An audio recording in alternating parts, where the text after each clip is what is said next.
Brigadier साहब मैं आपके साथ रहूँगा। मेहर साहब, ये जो सूरत हाल है सर इस वक्त आपके सामने है, पाकिस्तान ने जो फैसला किया है वो बड़ा अहम है। समझते हैं कि जिस तरह से जो ये सूरत हाल है पाकिस्तान ने जो कि इस वक्त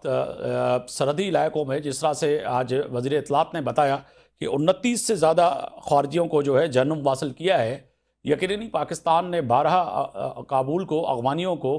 कई दफ़ा बता चुके हैं कि जी आपकी सरजमीन रॉ फंडेड दहशतगर्दों के हाथों इस्तेमाल हो रही है, उनके ऊपर कार्रवाइयाँ करें, ज़ाब्ता लाएं, जो कि नाकाम हुए हैं। जी बिल्कुल आफ्ताब साहब, आपने ठीक कहा कि हमारे जो चीफ ऑफ डिफेंस फोर्सेस हैं फील्ड मार्शल आसिम मुनीर साहब, उन्होंने इस अज़म का इजहार किया है कि दहशतगर्दी चाहे वो अंदर से हो या खारजी हो, चाहे वो रॉ फंडेड हो या कहीं भी हो, तो उसका जो सदेबाप किया जाएगा और उसका जो मुकाबला किया जाएगा वो हर उसमें जो है ना वो कसर नहीं छोड़ी जाएगी। ये आपने देखा कि जब से ईरान और अमेरिका की जंग हुई है और पाकिस्तान ने जो सालसी का किरदार अदा किया है, उसके बाद आपने देखा होगा कि बलोचिस्तान में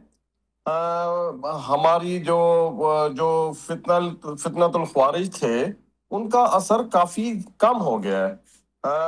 तो इंडिया की दाल नहीं गल रही,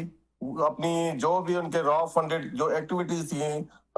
ईरान के बॉर्डर की तरफ से अगर भी कोई है तो वो उनकी वहां पे अभी कोई भी जो है उनको कोई भी सपोर्ट नहीं मिल रही। इसी तरह उन्होंने अभी अपना रुख वहां पे जो अपनी एक्टिविटीज हैं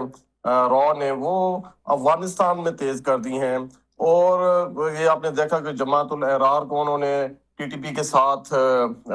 जो है उसका जो गठजोड़ है वो सबको पता है। और फिर उन्होंने ये पूरा प्लान करके उनके आपको पता है कि काबुल में कुनर में उनके जो कैंप्स है वहां पे प्रॉपर उनको ट्रेन किया गया और उन दहशतगर्दों को यहाँ पे